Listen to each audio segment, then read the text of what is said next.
Hello, Cavalier Nation. My name is Michael Gaines, and I am a former marching member in the color guard from 1987 to 1990. I was color guard sergeant in 90. And then I was on the design team for about the next 20 years, the last 14 of which I was the visual coordinator and wrote the drill. Today's clip is going to be the 2000 Niagara Falls show. And I chose this clip for a few different reasons. It was just such a special year, I think, to everyone involved. I look back and it's truly one of my favorite programs that we've done. I think that it just all came together. It's just a great show. But in addition to that, I think that we tried some different things with the Corps that we hadn't done before. It was the first time Richard Saucedo wrote the music for the Corps, and I just enjoy writing his arrangements and compositions so much, and it just really just fit our style so well. The second reason is it was the first time that the color guard won the caption, and it was so well deserved. Those guys were on fire, especially given that it was so windy that night, but they pulled through like the pros they are. And I was really proud of Bruno and his staff and all the members. And then finally, in finals, we ended up tying the cadets for the championship. And so it was a very emotional milestone, I think, for me as a younger designer. It was the first time that the Corps won under what I considered my watch. And it was just one of those really memorable moments in my life, and I'll never forget it.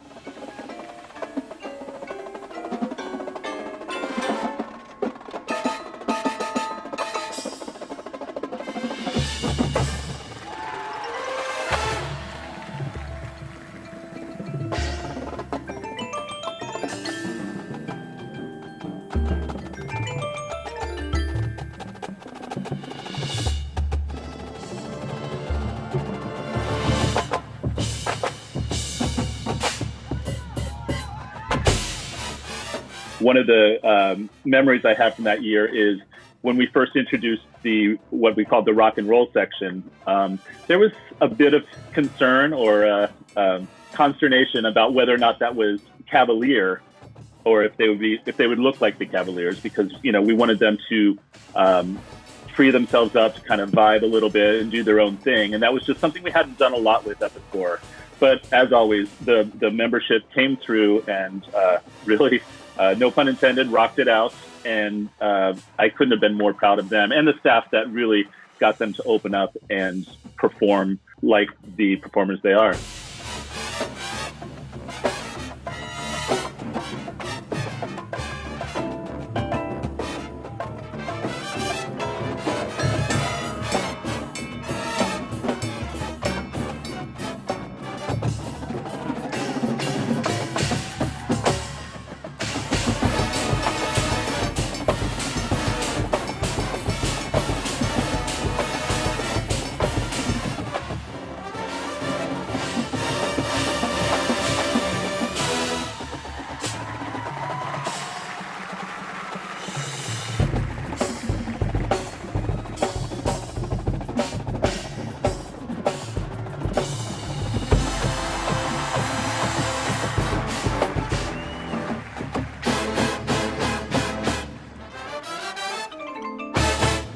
Another one of the special moments of this show is towards the end of the program, we brought back what the guys named the diamond cutter, which was a drill move where there were groups of four that would spin around together.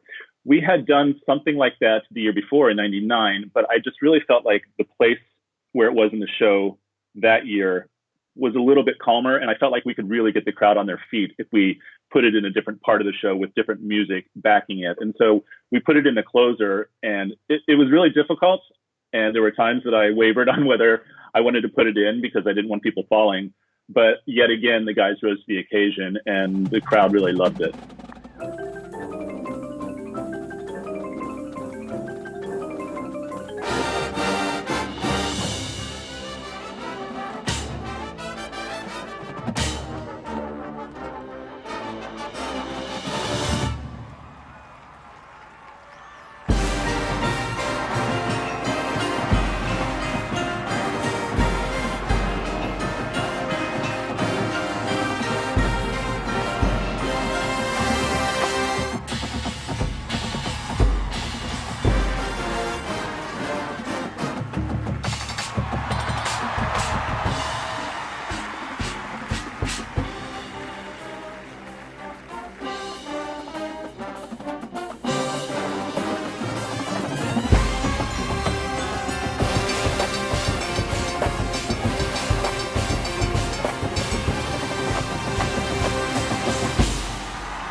I can say without reservation, without hyperbole, that I truly owe my life, my job, to the Cavaliers. There's no way that I would be doing what I'm doing now, have the lifelong friends that I have, without my experience in the Corps.